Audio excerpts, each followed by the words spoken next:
Assalamualaikum warahmatullahi wabarakatuh. Perkenalkan, nama saya Dina Herawati, NIM 1700624 dari kelompok 5 akan memaparkan materi mengenai pembelajaran ekonomi, antropologi, dan arkeologi untuk anak usia dini.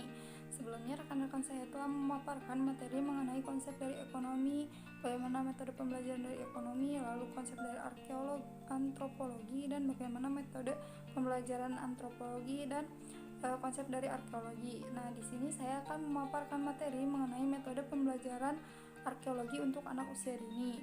Sebelumnya, seperti yang telah dipaparkan oleh rekan saya, arkeologi merupakan salah satu ilmu atau studi yang mempelajari mengenai benda-benda prasejarah atau purbakala. Pada pendidikan anak usia dini, pembelajaran arkeologi dapat dilakukan dengan dua metode pembelajaran, yaitu metode literasi dan metode field trip. Yang pertama yaitu metode literasi. Pengenalan arkeologi melalui metode literasi atau sastra anak dapat dilakukan dengan metode bercerita. Metode bercerita sendiri merupakan salah satu metode yang sering digunakan oleh guru-guru untuk menyampaikan berbagai informasi atau pengetahuan baru terhadap anak. Nah, metode bercerita sendiri dalam pembelajaran arkeologi harus dikaitkan dengan arkeologi sendiri, di mana guru harus memilih cerita-cerita yang berkaitan dengan arkeologi. Contohnya seperti cerita dinosaurus. Cerita dinosaurus itu menceritakan tentang dinosaurus merupakan salah satu hewan purbakala yang telah punah. Nah, guru dapat menceritakan dinosaurus kepada anak. Nah, secara tidak langsung guru menyampaikan pembelajaran arkeologi. Selain pembelajaran mengenai dinosaurus, guru juga dapat menyampaikan mengenai cerita-cerita tentang candi. Candi merupakan salah satu monumen purbakala. Lalu guru juga dapat menyampaikan berbagai situs purbakala lainnya melalui cerita.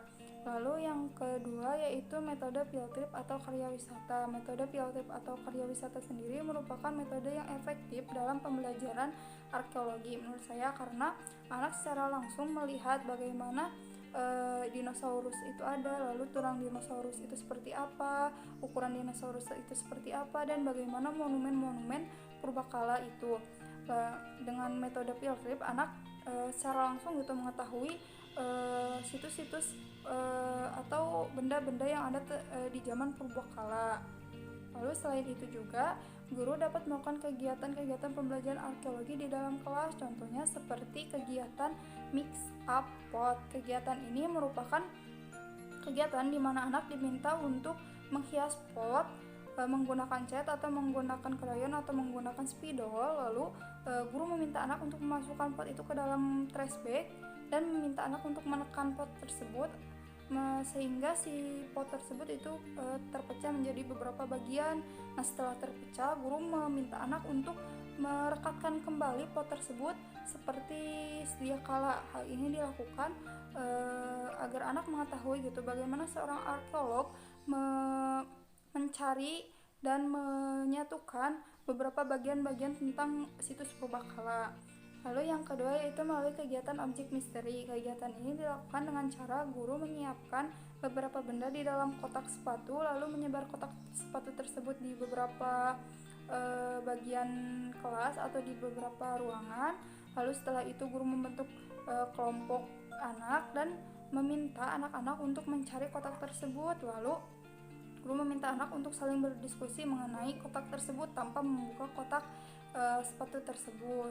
Nah, di sini guru melatih gitu anak untuk bersikap sebagai seorang arkeolog, di mana arkeolog mencari tahu tentang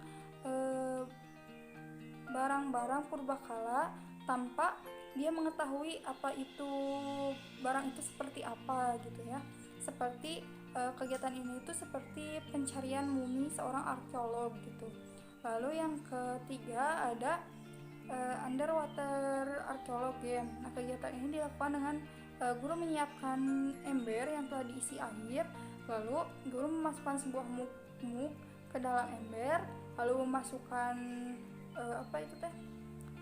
klip kertas ke dalam muk dan memasukkan uang logam ke dalam muk juga di atas klip kertas.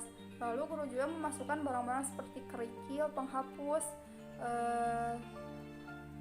peniti ataupun barang-barang lainnya di sekitar mug. Lalu setelah itu guru meminta anak-anak untuk melihat apa saja barang-barang yang mereka lihat. Nah, setelah anak-anak melihat, guru meminta anak untuk menuliskan sketsa di mana posisi benda-benda tersebut. Setelah anak-anak menuliskan sketsa di mana posisi benda-benda tersebut, guru meminta salah satu anak untuk memasukkan pasir atau tanah ke dalam ember sehingga menutupi permukaan ember.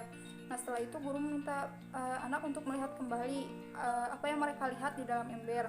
Misalkan anak melihat tanah gitu ya. Lalu setelah itu guru meminta kepada anak sebutkan di mana posisi benda-benda yang mereka lihat pas awal tadi. Setelah itu, misalkan anak itu menjawab penghapus di sebelah kiri. Nah, guru meminta anak tersebut untuk mengambil penghapus tersebut menggunakan tali yang telah dikaitkan ujungnya telah dikaitkan klip ke dalam air dan mengambil barang di sebelah kiri tersebut menggunakan hal itu. Nah, anak diminta untuk perlahan-lahan menarik tali tersebut dan melihat benarkah benda tersebut adalah penghapus atau tidak.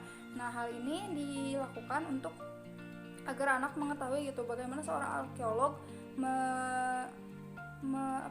mencari sebuah artefak di dalam laut.